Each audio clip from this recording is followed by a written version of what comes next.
Welcome to the Poetic Resurrection Podcast, where we explore perceptions.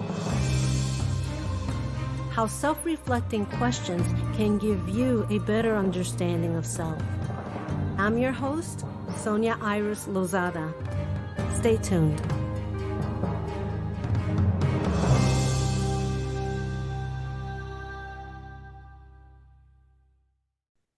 Hello, everyone, and welcome to another episode of Poetic Resurrection. Today we have William Mackenzie-Smith, and as the LA Times called him, he's an alchemist. He's a manufacturer of medicinal cannabis. Welcome. Thank you. Thank you for having me. Yeah. Yeah, I'm happy to be here. Yeah, I have. So the listeners out there know how I met you. I have tried the medicinal cannabis, the CBD. Right. And I have bought the 3 and the 600, and now there's something called CBDA. What I like about CBD is that it doesn't alter you. It's even kids can take it. Right. Now, how does all this work? How did you get into using cannabis as a medicinal property? Right. So I grew up in England, as you might still hear a bit of an accent. Yes. Yeah. So I grew up in the north, and I wasn't originally in this field. So but I did grow up in nature. So I was always surrounded by nature, really. So I grew up in the north of England, and actually I was a professional photographer and cinematographer, but always still had this fascination with nature and plants. When I came to the States, I met my wife and we moved over to the States. Then suddenly this world opened up. And I think it's partly because I became very interested in shamanism. I actually was apprenticed to a shaman, North American shaman, for a while. But then the more I looked into it, the more I realized that shamanism was really about the plants, which sort of drew me to South America, I became fascinated with that. So I went down to South America and experienced ayahuasca and the whole healing traditional of that. So it was really sort of shamanism connected to the healing plants. That's really what got me into that. And then cannabis wasn't particularly on my radar. It was other plants, really. Mm-hmm. And then I had a skin cancer and I started researching it because it was close to my eye. I thought, well, let me see if there's any herb I can try. And somebody said that they've been trying cannabis topically on skin cancers. So I tried it. I made this oil. There was a person at the time who's become well known. He sort of reintroduced medical cannabis back into the mainstream, Rick Simpson, which a lot of people will know about him. You know, it's an ancient plant. It's been used for thousands of years by different traditions. It's just had a complex history. So I decided, okay, I'm going to make this oil and I'm going to try it. So I tried it and it worked. It started eating into the cancer, but left the healthy cells alone, which is one of the things that it can do. And then the dispensary I bought it from in order to make it said, well, this is something our patients are really interested in. Would you make it for us? And that's really how the business started, was from a skin cancer diagnosis. But when I looked into cannabis, I basically found it was this incredible healing plant. And the real reason is because we have this system inside of our body called the endocannabinoid system that was started to be discovered in Israel, who are very advanced in using medical cannabis. Essentially, the reason that it works so well, because for a lot of people, they go, well, how can cannabis do this, work for cancer, work for this, it's because it interacts with our own system. So we all have what's called an endocannabinoid system. So we have these receptors all over our body and we make our own cannabinoids, endocannabinoids. So the cannabinoids we make ourselves, which have been found, they were found and named. And through just from the 60s onwards, people gradually found out that these cannabinoids that we make keep our body in homeostasis, which is basically keeping us well. But about 60% of people who become ill have a deficiency in that system somewhere. So really what you're doing is you're basically helping the body's own system. And that's why it works so well. And it's almost, somebody said, well, if you're trying to work with cannabis, but you don't know the endocannabinoid system, it's almost like working on a car without really knowing anything about the engine. So that's really why it works so well. And I researched it, and because I had smoked marijuana, etc. in my youth, but I mean, I wasn't really it wasn't really on my radar. No, But, and I see it as, when I grew up, it was a taboo to even have anything that cannabis. yeah. But I like the CBD because I don't like being altered. And I think that was the problem I had with cannabis. Even though, we all tried it, and I didn't like the altering effect. But for pain, I think it's amazing to take CBD. Yeah.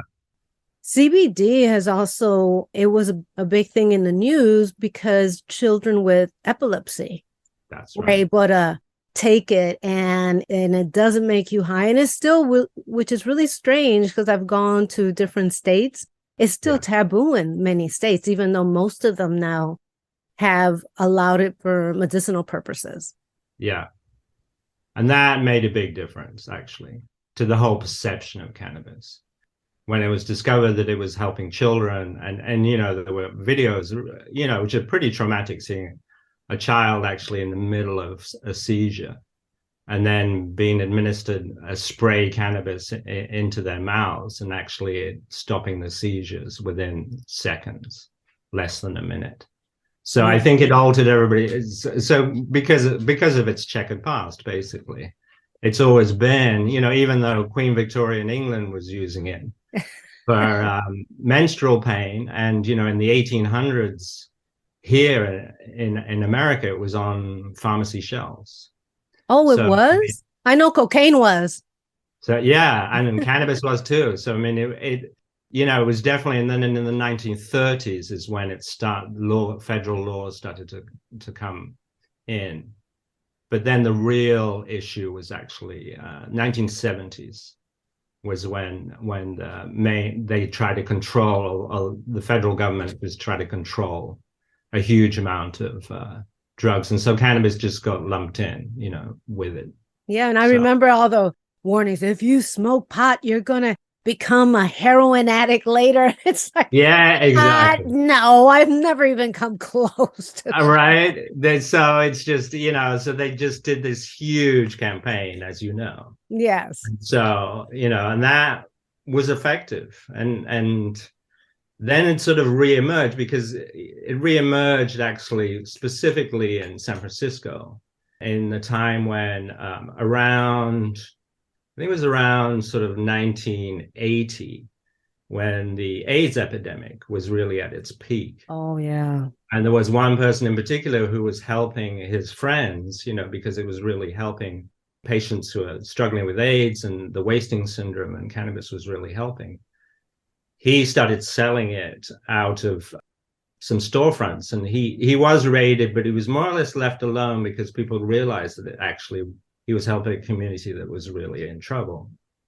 And that led to the Compassionate Use Act in California, which was medical cannabis was allowed. You had to have a doctor's prescription, but it was allowed.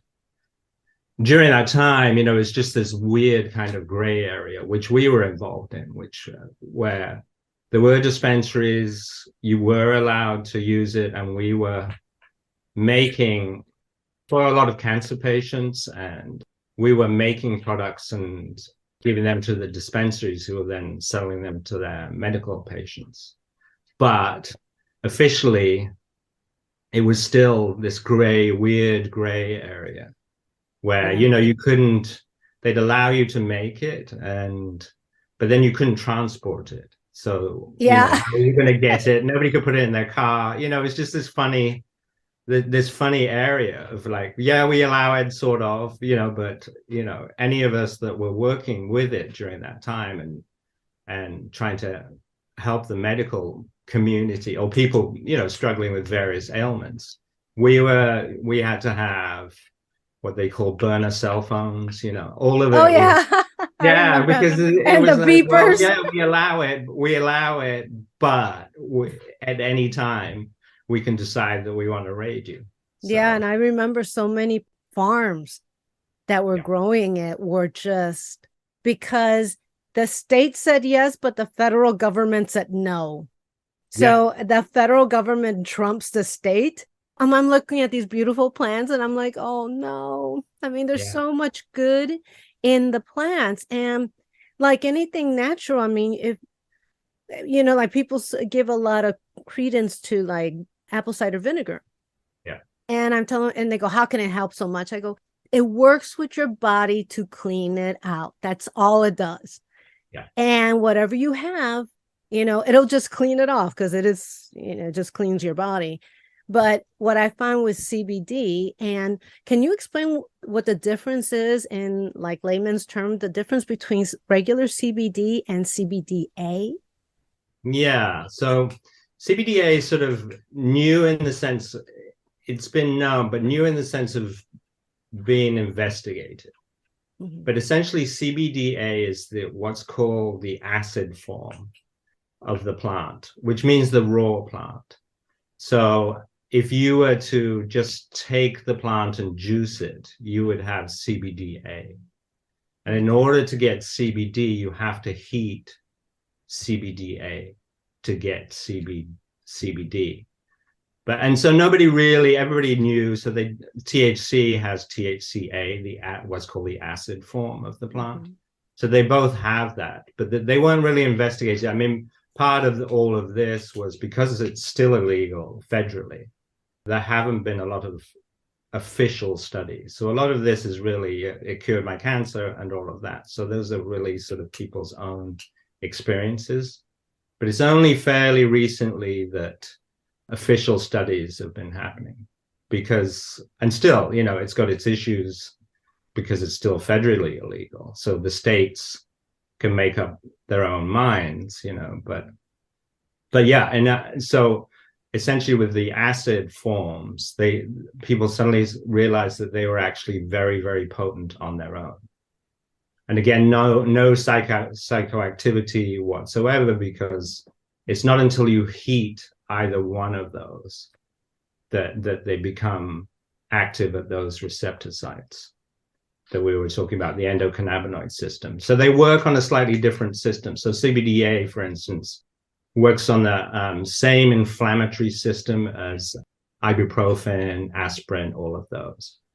But it also, they found out, it's particularly good for anxiety. It's particularly good for nausea for patients with taking chemotherapy who have nausea. It's even effective. Apparently, there's a form of nausea that cancer patients who are going through chemotherapy have a pre-nausea, just the idea of going to another session. Mm-hmm. They get that nausea, and it's actually been effective for that. So, and it's still being investigated. Yeah.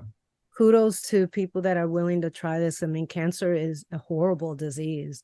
Yeah. And it's great to have something that helps along with the healing. Yeah. Like I believe in both medical and natural, like natural to prevent it forever, and then, but sometimes it gets to the point where you can't cure it unless you go through something severe. Yeah. And hopefully don't allow yourself to get to that something severe.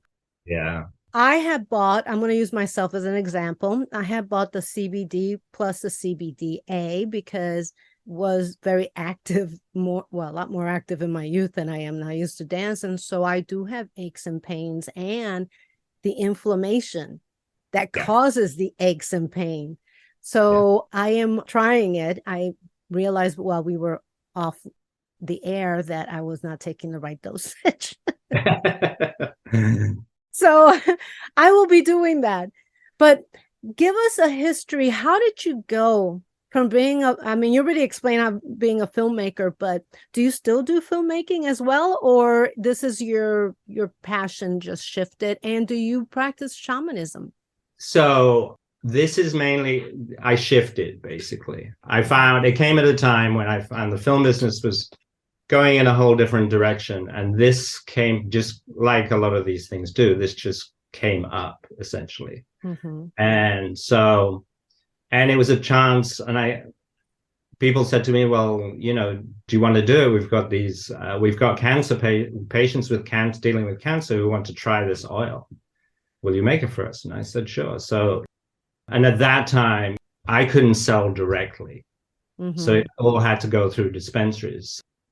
And dispensaries would say, well, we had somebody who had stage 4 and they say that they're clear now. So I would hear reports back of, which was pretty amazing, to discover that. And then making products in response to the need. So found out that, people with prostate cancer, if you made cannabis suppositories, you were not only was it locally, the cannabis was locally applied, also by that method, people weren't getting high, because the high, as that can be debilitating, and the issue, which a lot of people probably should know, is that, THC is sort of the demon child, because, it's associated with, but actually, it is the one part of the plant that eats into tumors.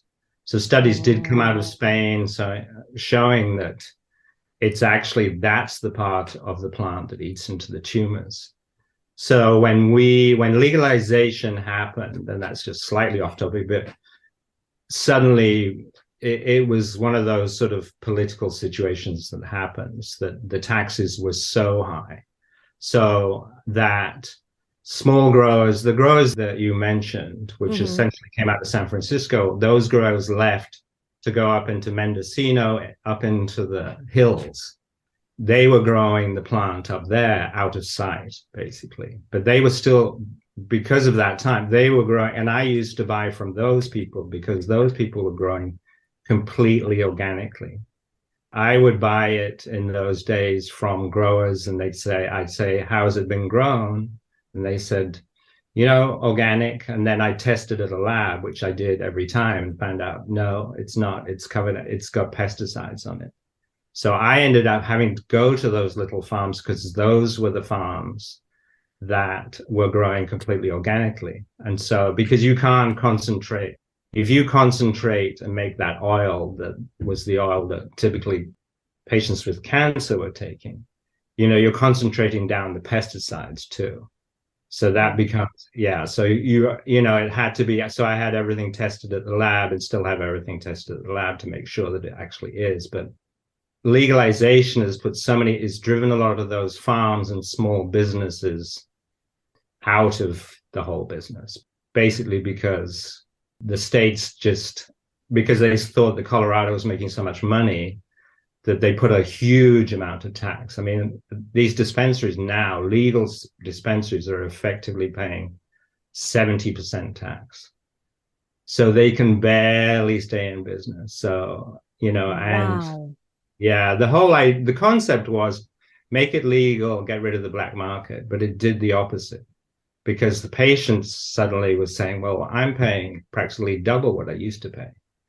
And it's because of all the taxes. And then small companies like ours were also, suddenly, I'm making out of a small lab at the back of my house was now going to cost me $500,000 to comply with the new laws. So it has had a big effect. And essentially, it hasn't worked. So we'll see if they turn it around. Yes, because I had gone to a dispensary and I told them that I wanted CBD oil for pain.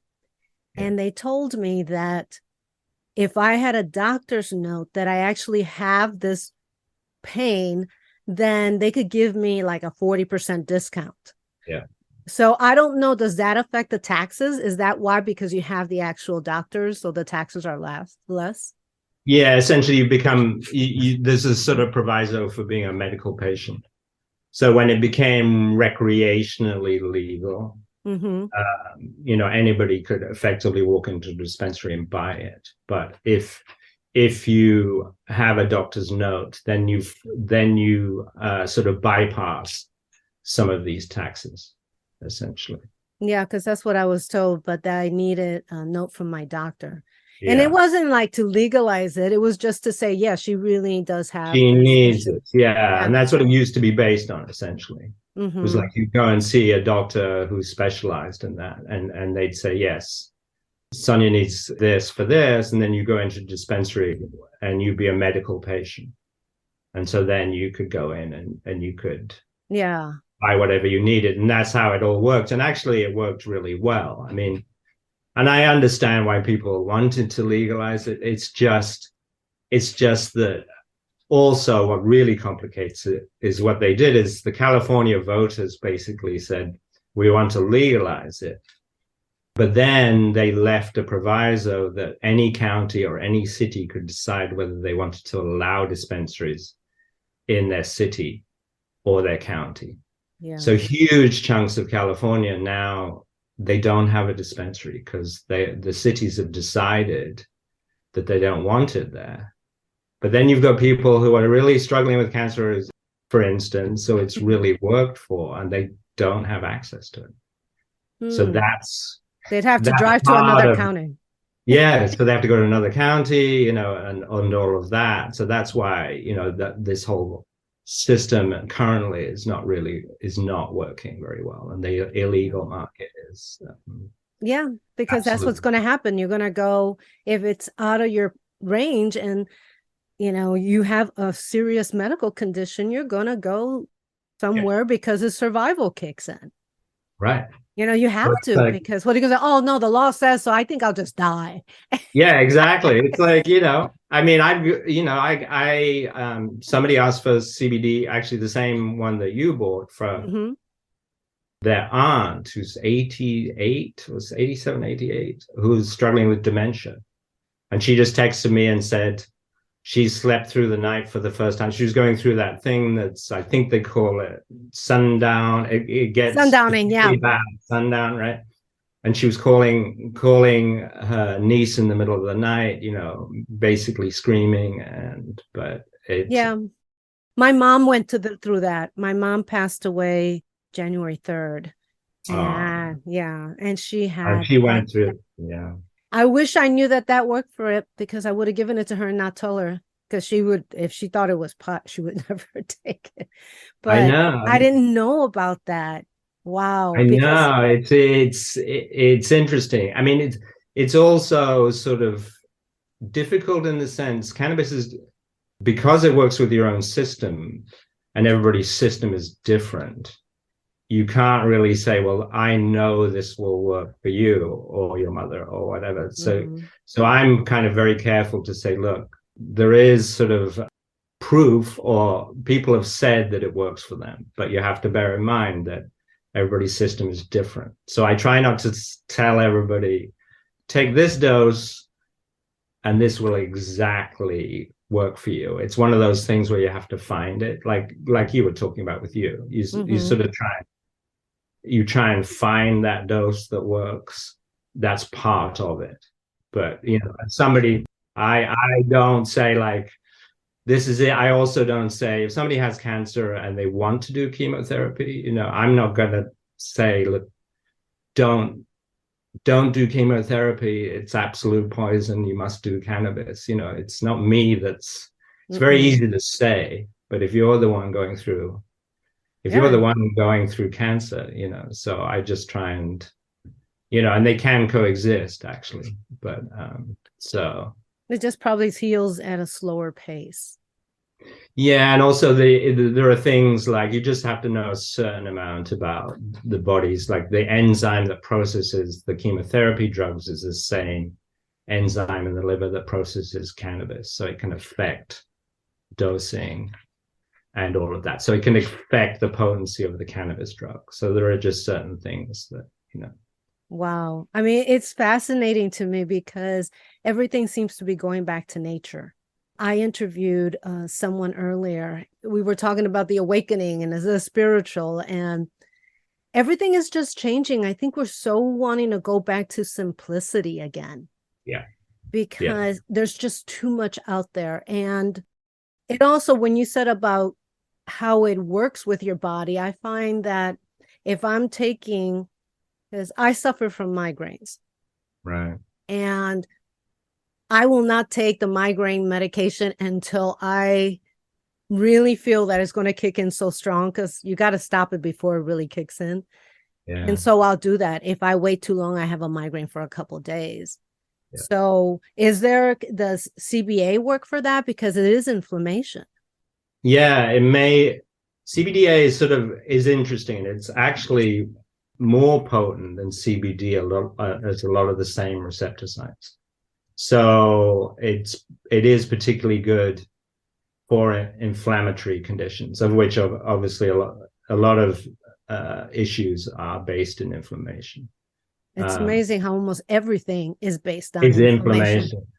It's inflammation. Yeah. So that's why. And then to combine the two, because they work on different systems, so CBD and CBDA, which is why I recommended it for you, is because they work on different systems. So in a sense, it's like taking the complete plant, in the sense of it, you've got all of its raw components, but then you've got something that when it's heated acts on a different system. Almost everything that the plant can do to a certain extent. It's a good combination. And I just try and be as honest as I can. I'll say, like, if I haven't seen a scientific study or somebody hasn't come to me and said it definitely works for migraines, I just say, look, I think that it's worth a try. I think it's worth a try because based on this, that it's an inflammatory condition, so it's worth trying. But, I think the only thing I can really do is sort of be as honest as possible. I see myself as a sort of intermediary, if you like, so I just make the plant in ways that I think will help, and then just be as honest as possible and say, yeah, we have seen it work, and try it. But also knowing, and I have to say, it may not work for you because there may be something in your system that's different from this other person. Yeah. And I noticed that organic things work on me well because I don't take a lot of medication. Right. It doesn't have to fight something else that's in my system. So my system is pretty clean. So usually whatever I take works well. In fact, one time I was getting surgery and I told the anesthesiologist, I go, don't give me so much because I'm very sensitive. And he goes, well, I have to give you what I need to give you because that's a legal issue. It's like, I don't want to wake up in the middle of surgery. Yeah. So my system is clean. So things affect me more than if I was taking many different things that might counteract it. Yeah, that's really interesting. Yeah, I could see it. It would. And you'll be able to tell really quickly whether something's working or not. So pretty early on, we started doing CBD for pets, for animals. Oh. And it was the same thing there, that because their systems are so clean. And also, what I would tell people who were buying it, I would say, they have no baggage around whether this works or doesn't work. So it will either work or it won't work. But we found great success with animals, actually, because their systems are really clean and they have the same endocannabinoid system as we do. So, as long as you alter the dosage for their body weight and etc., then we had lots of, even some cancer issues. And, the other day somebody said, they wanted to operate on my dog's leg 2 days ago. And I didn't know this friend had given it to her, this pet CBD. And she said, the pharmaceuticals weren't working, but I gave her this pet CBD. And within 2 weeks, the leg was fine and there was no operation and all of that. But it was somewhat similar to you. They're clean. They don't have, to a large extent, unless they've been on a lot of pharmaceuticals for whatever. That's fascinating. I didn't know you did stuff for your animals.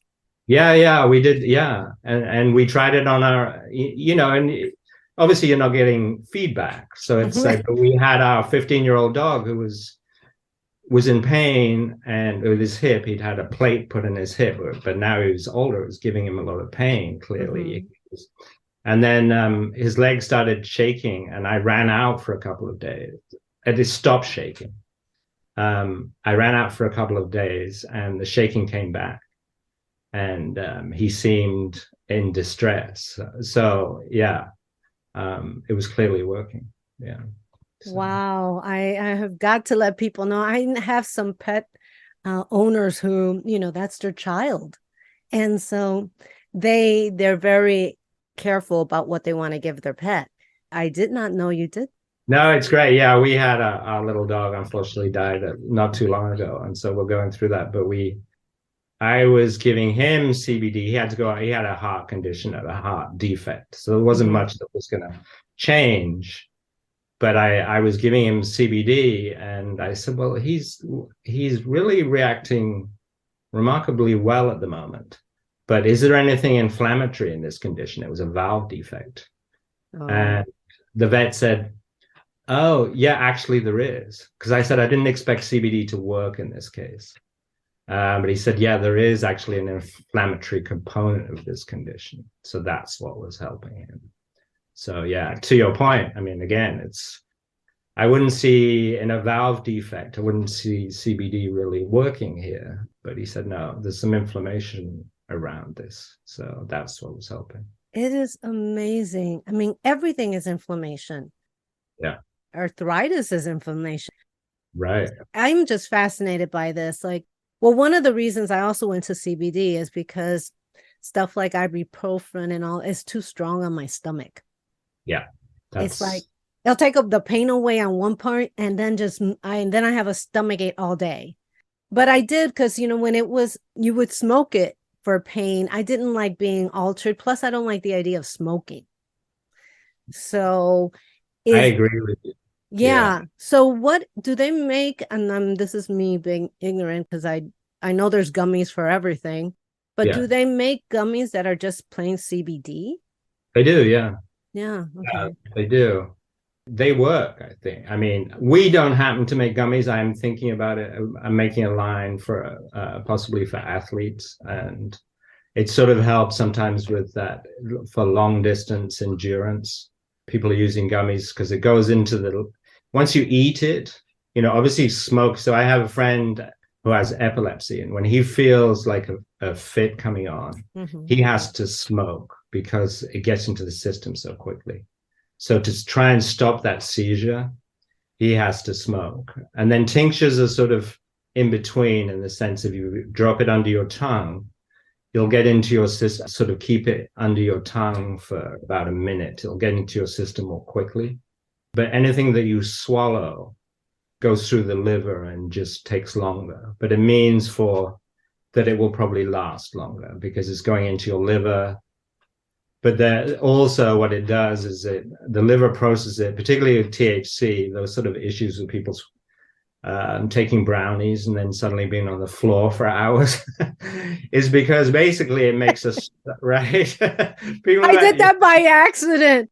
And I had a little square, but this stuff was so strong that I was all I did was sleep. And then I wasted my whole day because I was. Yeah.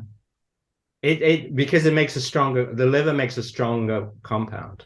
So it goes in at 9 hydroxy THC, comes out, the liver makes 11 hydroxy THC, which is more potent.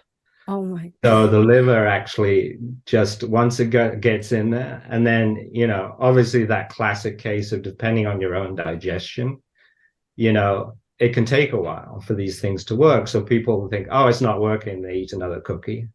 And then it all kicks in at once. That happened to me. I had a friend of mine made chocolate chip cookies and had a cookie, nothing. An hour later, nothing. So, yeah, well, okay, it's been an hour, so let's do another one. Oh, it's like you had to peel me off the floor for like 2 days. I never wanted to do that again. Right? It's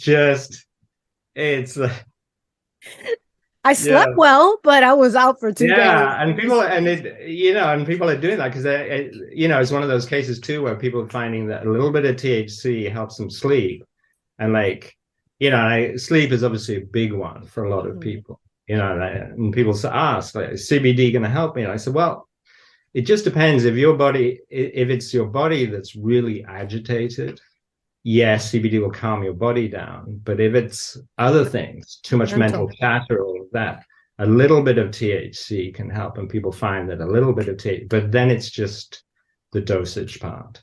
Yeah. Because essentially what happens when I make things, it's usually, if it's not pure CBD, but it's a mixture of CBD and THC, it's a ratio.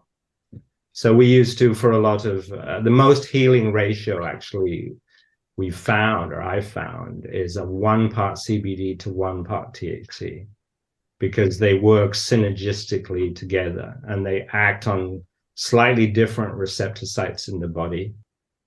So for people dealing with multiple sclerosis and its symptoms, Mm-hmm. they typically will take 1-to-1, because the THC works on the receptors in the brain area. Mm-hmm. So which controls all that the sort of motor function. So then it's just a question of dosage, which it always comes back to. Yeah, that's a key word, dosage. That's the key one. It goes back to that old thing. Difference between medicine and a poison is the dosage. Yeah, Yeah. that's So right. It's like potassium could be a poison at a right. certain level. That's actually, we need some form of potassium. I mean, almost anything could be a poison. I mean, if you look at iron, you take too much iron, it's bad for your brain. Yeah. So yeah. It's finding that dose. Before I say 1 dropper, I'll start with a quarter. That if that doesn't work, go up a little bit, and if half works, great. Don't start at 1, because maybe it works, but maybe half would have worked. It's funny because it's not like when you take regular like ibuprofen, I'm gonna say, Yeah. you expect it to work within a certain time, and then you'll notice when it goes. But when you do something like CBD, and you forget you took it because it doesn't affect any other part of your body, and Yeah. then it's like, oh, but yeah, it's gone. Yeah, and that's interesting you say that. Yeah, because it's often like, oh, hang on a minute, because I forgot, because I'm not like, yeah, it's not hitting me, because obviously pharmaceuticals by nature are strong, and they're Mm-hmm. supposed to be strong, and they're supposed to be targeted, and usually you feel it immediately. And this is sort of, because it's working with your own system, it's more subtle, Yeah, unless we eat a massive THC cookie. and you don't. And then there's a whole other story. It's like, I swear, I think everybody has to do that at least once in their life, and they're like, never again. And it was like, I can't believe that I did this to myself. It was one of those. But back in the day when drugs were illegal, people just didn't know how it was going to affect them. no, I mean, we didn't know, right? I mean, when No. I made this oil and I was trying it, I said, well, I have to try it to see what I'm giving everybody. But Mm-hmm. I took it, and I woke up and I said, did somebody give me ayahuasca in the middle of the night? Because I can't believe this is cannabis. I mean, I was in a whole nother place. Yeah, I was Wow. shocked. I was shocked, because I've done quite a lot of the shamanistic plants, Mm-hmm. like ayahuasca, which are, obviously pretty strong. But I couldn't believe cannabis was doing this. But Yeah, I know that with the, I'm hoping saying ayahuasca, whatever, however it's said, I'm yeah, pronouncing it yeah, right. ayahuasca. That they usually have practitioners around you to make sure that you're okay. Yeah, and that's when people say, because I first did it about 30 years ago in the Amazon. Mm-hmm. And obviously now it's out in the sort of public, it's even on sort of comedy shows or whatever, or Saturday Night Live, ayahuasca has been talked about. And Uh-huh. people say, I want to do ayahuasca. And I said, hang on a minute. That's like going straight to Everest without hiking in the Alps, basically. So you Yeah. have to, and then the other part of it is you need somebody who really knows what they're doing, who's been trained. Right. It's going to release a lot, potentially a lot of buried issues Yeah.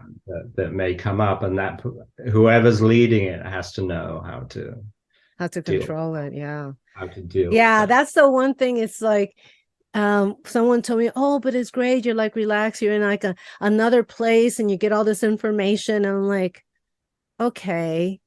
I would love to try it, but I'm afraid to try it just because I meditate. I kind of go there without anything, you know. Yeah, So yeah, but something like I've had a couple of friends go to South America to yeah, like Peru and places like that, and they go and there's a lot of programs there that you can actually go, and they have the shaman and other practitioners that actually watch over you to see yeah, how you handle it.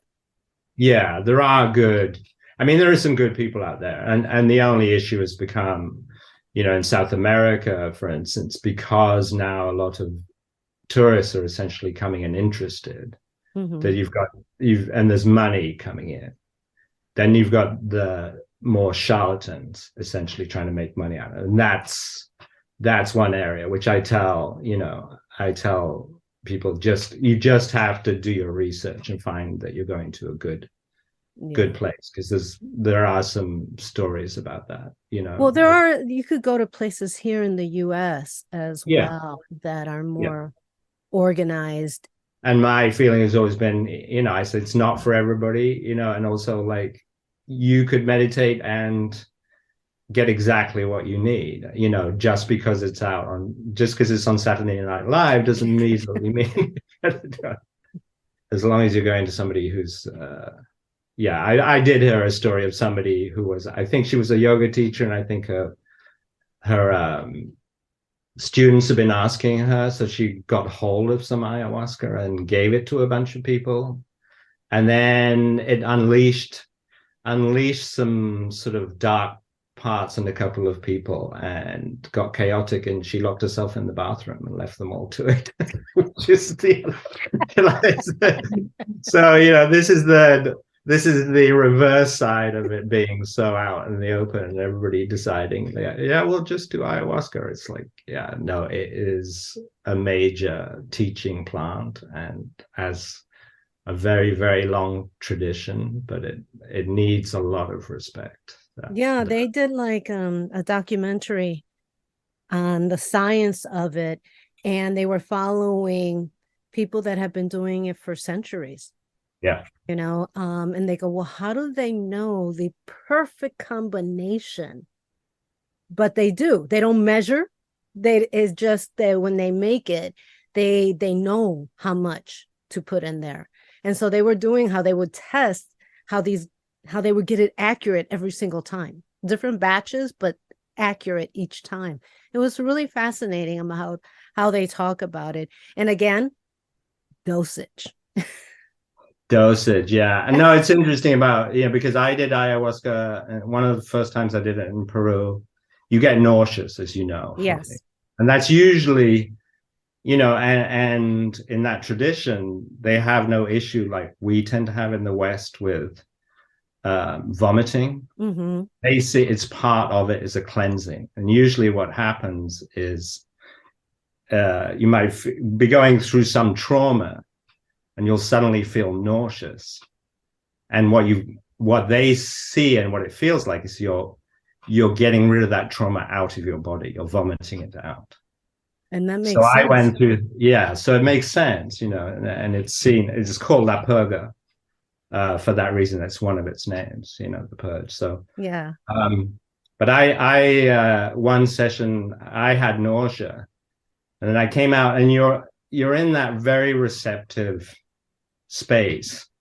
So I came out and walked towards this plant, and this plant said to me, "Eat me. I eat some of my leaves. I'll make you feel better." And the shaman always said, "Well, don't trust everything you hear in this space. There are some tricksters around." So I was kind of, but I did. and I did feel better. And then the next day, I said, well, I told the shaman what happened. He said, oh, yeah, yeah, I know. We know that one. We use it for stomach problems. We use it for nausea. So it's that See, kind of, yeah. So they're yes, sort of basically so in tune with, because you nature probably, and stuff. as you were alluding to, yeah, nobody knew if you combine these two plants separately, they don't do a lot, although the vine part is good for actually mental issues and so on. But the other one, the visionary part, Mm-hmm. if you swallow it, nothing happens. It's deactivated by the stomach. So only if you combine the two does it actually work. And Ah, we didn't discover this until the 1950s, but it's been used in the Amazon for hundreds, thousands, probably of years. yeah, and they get that Yeah, measurement is always yeah, perfect. And the guys were like, it's perfect. It's the same as it was the other day, but they're not measuring anything. they're They're not measured. doing it from like sense. Yeah, they Yeah. sense, they've been working with it so long, they kind of know, and yeah, and they're just talking to the plant the whole time. Yeah. That, and also what I found is in Native American cultures, there's a thing called a trickster. If you're receptive to many different things, you might have a trickster come in. Right.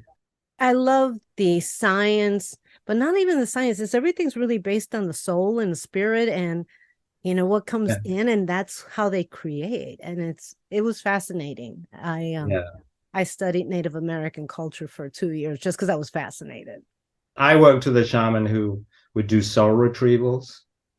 And, I told this story that I said, you might not believe in any of this, but, and I used to sit with him Mm-hmm. sometimes and sort of assist him a bit in some of his ceremonies. And he would diagnose somebody. And a woman came, I was helping him, giving her directions. And he said to me, that some people, because part of them doesn't want to heal, and maybe a part of them that they don't know about doesn't want to heal, you'll find they'll have trouble getting here. And this absolutely happened. I gave this person the address and everything, and it was at a time when I think there was GPS and everything, and she could not find it and kept calling me every 15 minutes. I'm lost. Where is it? Where is it? And she came, and she just seemed very sort of, this person just seemed very kind of spacey, if you like, not grounded at all. Part of that was she was like an hour late or something, and then there is that concept, which I'm sure you know about. If somebody goes through a traumatic event, in order to deal with it, part of their soul leaves. So it's soul loss. So they're not all there. So in his tradition, what he would do, he diagnosed soul loss in this person's case. He would use a drum to get in an altered state. He did a drum journey and went to the underworld to find her soul, the missing part of her soul. And he came back and he blew it into her chest. And the person that sat up was completely unrecognizable to who I'd seen before. Wow. Completely present, just absolutely all there. I just said, I said to people, you might not believe it, but it really, this was one of those things where you just had to see it, isn't it? Yeah. So in closing, because Yeah, our time is up, yeah, is there anything that you would like to address with the audience, and also how you can get contacted? yeah. In terms of addressing with the audience, I mean, I feel like I'm not totally against, as we've sort of discussed, pharmaceuticals. I mean, for certain things, they've got much more targeted, I Yeah. think. But I think what one has to do is just do one's research, which luckily now is much easier. It's side effects, essentially, what we're talking about. As simple as ibuprofen causing you breakdown of the stomach lining, et cetera, et cetera. So I think that's the important thing. And that's, I think, why, you and I and many of us are going towards natural natural substances because less side effects, Yes. So I think that's the thing. And I'm starting to do a line of combining herbs with CBD. So CBD with specific formulas. So specific formulas for pain with herbs that have been shown, particularly in the Amazon, to deal with pain and then inflammation and so on. So I think,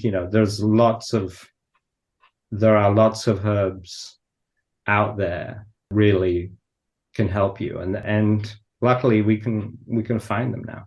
And cannabis happens to be, just because it's not the only one, but it just happens to be particularly good because it interacts with our own system. Yeah. So I think, so I mean, it's a particularly. And then for me, we just went through this journey, as we were talking about before, so we're in the process of putting out a news site, because now we officially are not supposed to be doing what we did before, which included the whole plant, THC. So we've had to redo that because of the whole legalization thing. So if anybody wanted to get in touch with us, it's Mackenzie Medicinals, which is MACKENZIE Medicinals. And then to get in touch with me, that's it on Instagram. Our new website is not fully up yet, but you can get in touch with me through that on Instagram. And if anybody has any questions about any of it, do you think this will work? Do you think it's appropriate I'm very happy to try and answer any questions about that. So, yeah. And he's very good at that too. Thank you. So thank you so much for being on the show. I really appreciate it. Oh, it's been a pleasure. Yeah.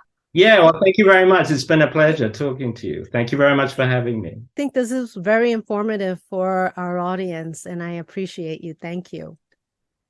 Thank you.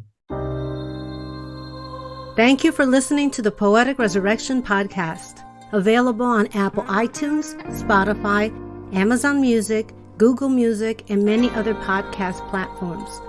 Please visit us and subscribe to our newsletter at poeticresurrection.com for the latest information and updates.